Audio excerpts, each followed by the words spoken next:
Smalto Tchaba, c'est notre invité de ce matin. Smalto Tchaba, bienvenue. Merci de m'avoir invité, mon frère, parce que ça fait un bail. Ça fait depuis l'année passée que nous sommes rencontrés avec vous. Voilà. Média a voulu aujourd'hui se trouver avec vous sur le même plateau. Nous remercions le terrain parce que nous sommes en vie aujourd'hui. Et je te présente encore, bien sûr, parce que nous ne sommes jamais rencontrés avec vous. Et les années aujourd'hui, la prospérité, la longévité, la santé et surtout la promotion que vous êtes dans notre affaire. Merci beaucoup, Smalto Tchaba, président de GREC IDPS, parti présidentiel, élection de gouverneur. Eh bien, nous y sommes déjà.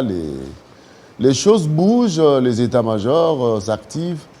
Eh bien, élection de gouverneur, opportunité et faisabilité, c'est la thématique de ce matin. Vous êtes un observateur averti et aussi acteur au sein de l'UDPS. Qu'est-ce qui va advenir dans quelques temps? Est-ce que ces élections de gouverneurs seront à la base des divisions et des dissensions au sein des formations politiques composant l'Union sacrée de la nation? Et vous savez, je vais entrer en profondeur là-dessus. Vous savez, d'abord, l'Union sacrée, c'est une composante homogène de plusieurs partis politiques. Nous sommes arrivés, nous, l'UDPS, nous avons les élections présidentielles et non législatives. On était contraints de coaliser avec les autres afin qu'on puisse créer un gouvernement homogène. Et je pense que nous sommes dans la coalition avec nos alliés et nous avons travaillé. Bien sûr, je ne suis pas dans la coordination pour la préparative des élections du gouverneur, mais quand même, nous sommes observateurs. Nous suivons à la loupe. Et je pense que concernant pour les dirigeants des provinces, à mon niveau, nous avons les points de vue des données et ce que nous passons. Je pense que nous avons remarqué il y a aussi des fake news, il y a aussi des informations réelles, authentiques, à qui nous avons vu la répartition des postes de gouverneurs. Mais en tant qu'observateurs, nous avons constaté que plusieurs provinces ont été dirigées par nos amis de l'FCC, à qui, je ne sais pas par quelle manière, j'essaie de retrouver dans ce sens-là, mais pour le moment, nous avons vu que nous avons les candidats potentiels, à qui, surtout les jeunes, qui vont nécessairement soulever l'étendard pour changer même la vision de chaque province. Nous avons remarqué que au niveau de l'UDPS, chaque fois on nous dit qu'il n'y a pas de crème intellectuelle, mais aujourd'hui nous avons des candidats gouverneurs qui nous ont donné même démontré même leurs plans concernant la province. Et la majorité sont la jeunesse d'aujourd'hui. C'est pourquoi je voudrais ça parler pour les candidats, bien sûr, des gouverneurs à qui moi je m'incline par rapport à eux. Il y a les candidats des gouverneurs de Maniema, Maître Aruna. Il y a candidat gouverneur à Tanganyika, Maître Tony. Et il y a candidat de Kalemi qui s'appelle Monsieur Joseph Mulunda.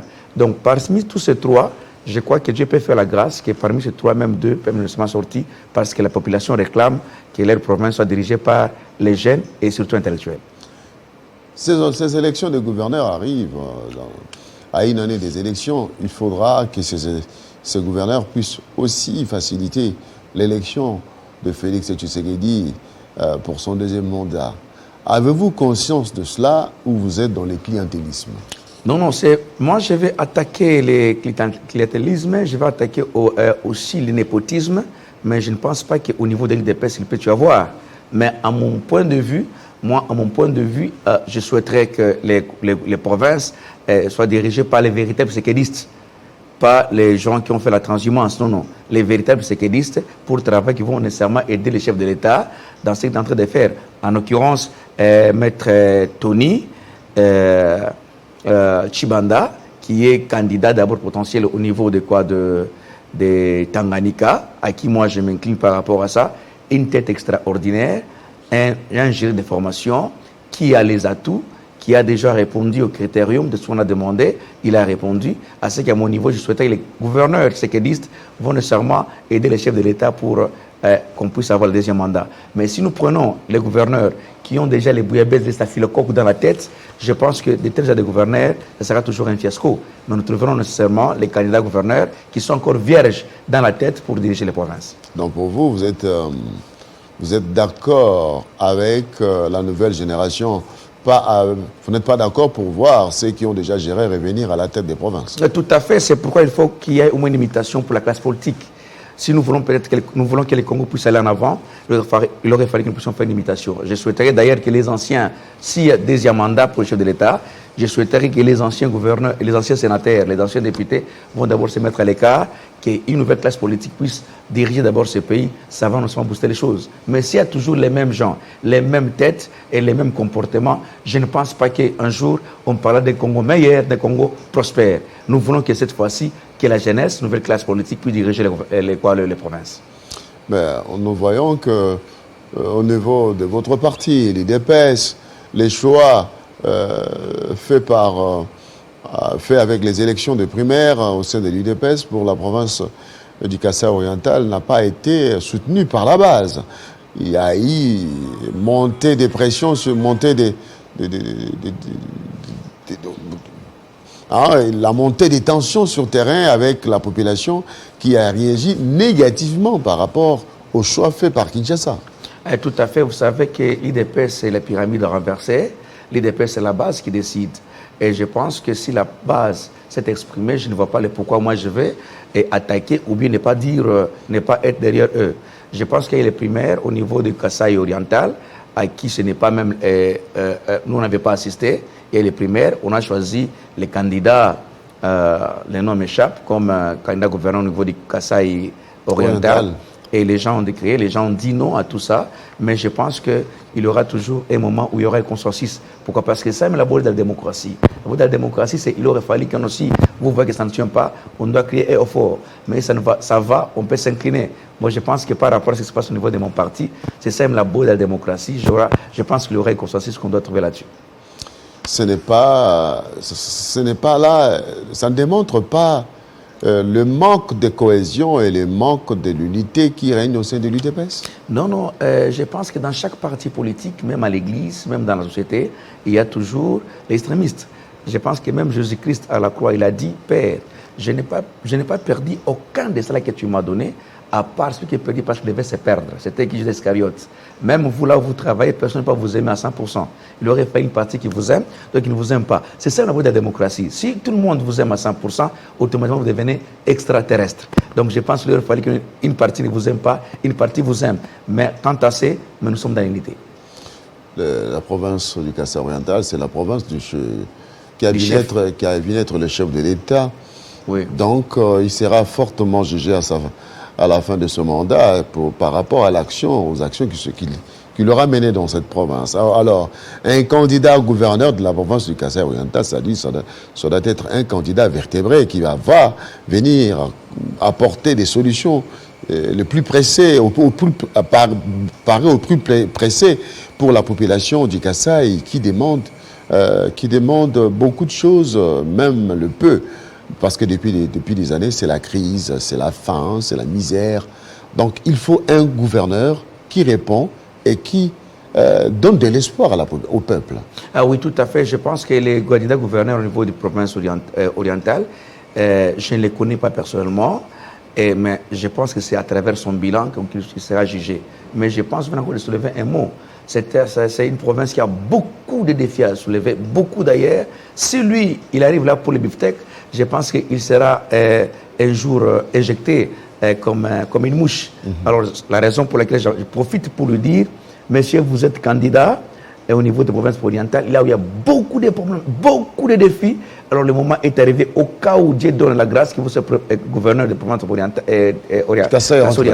vous devez nécessairement répondre aux aspirations de la population. Si vous ne répondez pas, je pense que vous serez encore comme le gouverneur le plus médiocre Ngobila et Kinshasa. Parlons vous avez parlé du renouvellement de la classe politique. Mais ce renouvellement ne vient pas du tic au tac. Même les jeunes qui doivent aujourd'hui briguer le mandat comme gouverneur de province doivent être les jeunes qui le méritent. On ne va pas mettre un jeune parce qu'il est jeune, voilà, parce qu'on doit éviter les anciens. Vous avez parlé de la province du Maniema, vous avez parlé du Tanganyika. C'est pareil, nous avons vu dans la province de la Chopo, il y a des candidats, ainsi de suite. Et l'union sacrée de la nation, c'est partager des responsabilités, c'est partager des provinces. Est-ce que les candidats qui seront choisis par les formations de l'union sacrée vont réellement répondre à la vision du chef de l'État? Je pense que je parle d'abord pour Maître Tony Chibanda Tondoy, qui est candidat gouverneur de la province de Lomami. Je répète encore, Tshibanda Tondoy. Et il est juriste de formation d'ailleurs, il est trop jeune. Lomami? Oui, oui. C'est une province enclavée qui n'a rien. Ah, mais selon vous, bien sûr, mais on doit nécessairement avoir un gouverneur. C'est pourquoi il aurait fallu qu'un gouverneur chevronné pour soulever des montagnes qui aille quand même une province qui a les atouts. Si vous nous parlez que c'est enclavé, je pense que nous avons 26 provinces. Nous devons mettre les chevronnés, les warriors, pour quand même donner la vision du chef de l'État dans la population. Concernant Maître Tshibanda Tondoy, candidat gouverneur à Lomami, lui, il a un plan maréchal qu'il a donné. D'abord, pour votre information, une fois dans l'histoire, depuis qu'on a créé le Congo, on n'a jamais vu un gouverneur, il vient avec un plan d'action, ce qu'il fera dans la province. Donc, quand quelqu'un vient avec un plan, c'est-à-dire qu'il connaît ce qu'il fera dans la province en question. Parce que Maître Tony Tondoy... C'est quoi son plan? C'est quoi son plan? C'est tout un bouquin. Je pense qu'avant de partir, je vais vous donner ce bouquin que vous devez nécessairement lire. Si vous aurez encore l'occasion de m'appeler, même demain, je viendrai encore qu'on puisse en parler là-dessus. C'est un plan maréchal qu'il a donné, un plan extraordinaire pour Maître Tony dans la province de Lomami. J'entre encore en profondeur. Vous avez dit concernant l'âge. Je pense que le président Joseph Kabila a dit que ce pays-là de 29 ans. Dans ce pays. Président de la République à 29 ans. Joseph Kabila, que je salue en passant. Raïs, 29 ans. Et il a travaillé pendant 17 ans. Plus de 17 ans. Comme président de la République. Mais les gens avaient remis en cause, soi-disant, on écoutait, il est encore trop jeune, il ne saura pas diriger le Congo. Il était, je peux dire, le Benjamin, tout le président de la République au monde. Mais il a dirigé. Donc, ne voyez pas l'âge, mais nous devons avoir la compétence, la tête et le savoir-faire pour soulever les montagnes. Je crois que l'âge en monde politique, ça n'a jamais existé, mais ce qui existe en politique, c'est la vision, la politique, c'est la détermination, ce qui existe en politique, c'est l'intelligence et le savoir-faire. Le temps passe vite. Hein? Le temps passe vite. Ces élections ont été prévues pour le mois de décembre, ça n'a pas eu lieu. Est-ce que ça aura lieu cette fois-ci? Bon, je pense que cette fois-ci, parce que pour votre information... Avec tout ce qu'il y a, avec la saga qui règne entre la CENI et le ministère des Finances, est-ce qu'il y aura élection? Non, il y a eu les incompatibilités entre la CENI et le ministère de la Finance, déjà réglées pour votre information. Je pense que nous aurons les élections dans ce pays... Déjà réglées? Déjà réglées. Nous aurons les élections dans les délais conventionnels. C'est-à-dire? Déjà réglées. Non, si c'est déjà réglé, c'est-à-dire que la CENI a déjà l'argent. Mais tout à fait, pour votre information. A déjà l'argent, c'est pourquoi pour votre information, il y aura les élections des gouverneurs. Bientôt là, je crois qu'au mois d'avril, il y aura les élections des gouverneurs. Et nous aurons les élections dans ces pays, dans les délais conventionnels. Il n'y aura même pas les glissements. Alors qui avait tort, qui avait raison? Non, je ne suis pas le porte-parole de Nicolas Kazadi ni de la CENI. Oui. Et moi, je parle comme observateur. Comme observateur. Oui, oui. Mais déjà, la situation a été trouvée. La solution, déjà trouvée là. On ne peut pas faire les débats, d'autres débats, que les gens puissent en profiter. De l'opposition, bien sûr. Déjà trouvé, je pense que les élections, c'est le moment de se préparer. Si les gens n'arrivent pas à se préparer en disant qu'ils n'ont pas les élections, ils vont crier fort que non, il y aura tricherie. Mais c'est le moment de se préparer aujourd'hui. Commencez à préparer les élections pour 2023 et commencez à préparer les élections pour les candidats gouverneurs dans des provinces. Mais si vous n'arrivez pas à vous préparer, je pense que les gens vont crier oh, écoutez, et il y aura glissement, il y aura tout. Cette fois-ci, le président de la République, Félix Antoine Tshisekedi, et dans l'obligation, il essaie d'ailleurs, il répète chaque jour que nous aurons les élections d'ici 2023. Ça, il n'y a pas un débat. L'élection pour le gagner ou pour le perdre? Mais il ne peut pas perdre parce que qui sera candidat face à Félix Antoine Tshisekedi? Vous ne voyez personne? Personne, citez-moi les noms. Qui? Il n'y en a pas. Le peuple perdant n'a pas un candidat. Et quoi, la Mouka en débandade. Et tout ce monde crie haut et fort, nous sommes derrière le président de la République. Mais qui sera son candidat qui peut battre Félix Antoine Tshisekedi? Est-ce que vous n'êtes pas dans l'autosatisfaction? Non, dire ça. Non, écoutez, dire dans l'autosatisfaction. Moi, je m'inscris en faux. Moi, je suis un démocrate. Si Fachi aujourd'hui, il dirige le pays à contre-courant avec le peuple, parce que notre concept c'est le peuple d'abord, moi, je serai le premier de dire non, Fachi est le peuple sécuriste. Et nous, c'est la base. Hein. Vous avez vu ce qu'on a fait à l'IDPS, les présidents du parti, au Lema l'écart. C'est depuis que le monde est monde, on n'a jamais vu un parti politique, là où nous grands du parti, dégage-toi d'abord, monsieur, parce qu'on doit faire une invitation à une personne qui va répondre à nos aspirations. Donc je pense que le président de la République travaille pour l'intérêt de la population. Il est d'ailleurs Il a gagné partout et les gens sont derrière lui pour l'appuyer pour le second mandat, le second quinquennat. Oui, c'est le cas de le dire, mais il faudra attendre que la CENI puisse avoir les moyens qu'il faut pour organiser les élections. Et c'est là, déjà, nous sommes au mois de février finissant.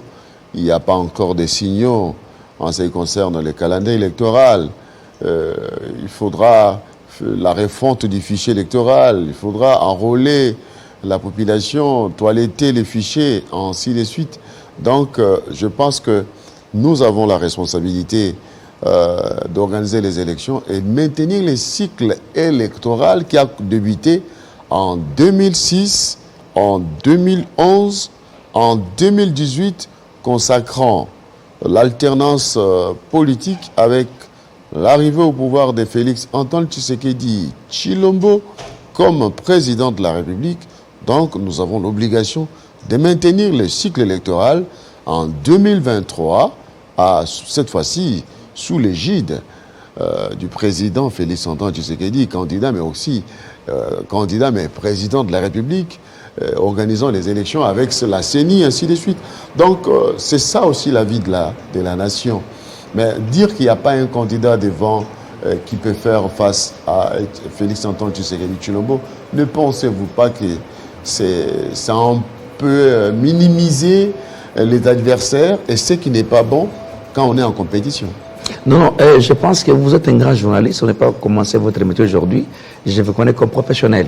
Je pense que même votre intérieur, votre conscience vous dit ceci, Fachi aura deuxième mandat, c'est constitutionnel. Vous savez voir mon intérieur? Oui, votre conscience d'ailleurs, en vous regardant, ça vous dit que Fachi aura deuxième mandat, et c'est constitutionnel. Ça, il n'y a pas de débat. Quand je parle qu'il n'y aura pas un cahier... Et si c'est le contraire? Non, ça ne sera pas le contraire. Même les Satan qui ont laissé que Fachi aura le deuxième quinquennat. C'est pour dire, quand moi je parle que Fachi n'aura pas un challenger devant lui en 2023, je sais comment se composent les acteurs politiques. Et vous le savez vous aussi. Il y a à tout moment des changements de face, la transhumance, à tout moment, il y a toujours des bouillabaisse. Mais comme il n'y aura pas un candidat sérieux, moi je répète encore, je m'assume en tant que démocrate, je pense qu'il va gagner les élections haut la main. Là, il n'y a pas à faire problème là-dessus. Il y aura le deuxième mandat et il va encore travailler dans les bonnes conditions. Il va gagner les élections au la main, tout à fait. Et il y aura des contestations de l'opposition pour n'avoir pas entériné la démarche de la mise en place des animateurs de la CENI. Et ça sera de contestation en contestation. Mais des contestations n'ont pas commencé ici en RDC. Même dans le ciel, il y avait les contestations entre les Satan et Dieu. Et ça a commencé dans le ciel. Même dans le monde entier, vous trouvez toujours quand même, même aux États-Unis, il y aura toujours des contestations. Et je pense que l'extrémisme ne manque jamais. Quand bien il peut avoir les contestations, peut-être à 20%, non à 60% ni 80%. Donc il va battre n'importe qui sera devant lui. Et Olmec et nous serons toujours là pour l'appuyer. Waouh, c'est comme si on y était déjà. Mais parce que vous voyez déjà Fachi faire un deuxième mandat. Il fera déjà, Fachi fera déjà deuxième mandat par rapport à son bilan. C'est bon, on va retourner dans l'actualité. Oui. Donc bientôt, vous serez, vous personnellement, où pour voir quel candidat gagner les élections de gouverneur? Je serai à Lomami pour appuyer Maître Tony Tshibanda. Vous appuyez Maître Tony? Maître Tony, et s'il y a d'autres membres de l'UDPS qui sont candidats là-bas? Non, moi je refuse. Moi j'aime lui. Je vais appuyer Maître Tony Tshibanda par rapport à sa vision. Ouais. Et c'est mon point de vue. Il est compétent. C'est un jeune comme moi. Et je vais l'appuyer. Maître Tony Tshibanda, vous êtes bonne chance à vous. Moi, je vais vous appuyer. Je serai derrière vous. Maître Aruna Darabou, je serai tout derrière pour vous appuyer. Et M. Joseph Mulunda, je serai derrière pour vous appuyer. C'est ça la voie de la démocratie. Je demande même aux autorités du mon parti IDPS, en disant au secrétaire général Augustin Kaboué qui me suit en passant, le moment est arrivé de prendre les crèmes intellectuelles, la jeunesse pour diriger les provinces, parce que nous avons des déceptions à tout moment. C'est pourquoi je vous demanderai qu'il y ait les séquedistes purs pour diriger les provinces, afin de préparer mieux les élections 2023 où Félix Antoine Tshisekedi passera. Merci beaucoup Smalto Tchaba, président grec IDPS, d'avoir accepté l'invitation des Télé 50. C'est moi qui vous remercie. Je salue en passant les Grecs et Grétois. Je salue en passant le président de la République. Je salue encore toujours l'aider de la chaîne en question, Jean-Marie Gassanda. Je salue tous les journalistes, tout le monde qui travaille ici. Nous les saluons. Au nom de Jésus-Christ, que Dieu puisse les bénir. Merci beaucoup. C'est moi qui vous remercie. On marque une petite pause et on vous laisse d'abord suivre. Bon anniversaire, un bon anniversaire à Laura Chibassou. Oui, Laura Chibassou, que nous avons fait le plaisir de pouvoir. C'est mon épouse. Laura Chibassou. Ah, Laura Chibassou, je vous salue en passant joyeux anniversaire. Je pense que même après-demain, il aura une bouteille de champagne pour vous. Ça n'est donc fini. Ça n'est donc fini avec l'antenne d'aujourd'hui. On se retrouve demain matin. À bientôt. Au revoir.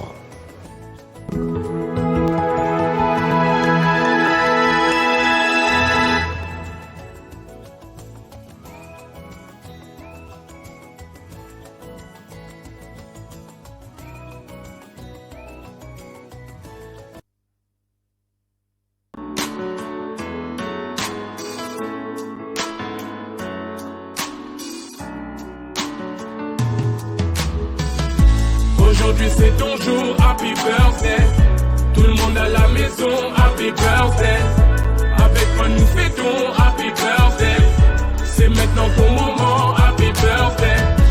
Aujourd'hui c'est ton jour, happy birthday. Tout le monde à la maison, happy birthday. Woo woo woo woo, happy birthday. Woo woo woo woo, happy birthday.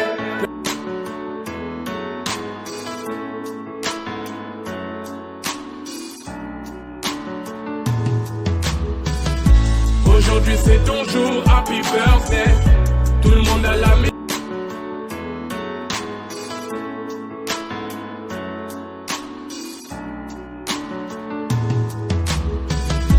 Aujourd'hui c'est ton jour, happy birthday.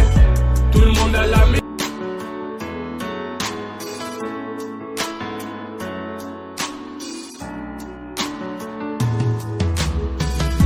Aujourd'hui c'est ton jour, happy birthday.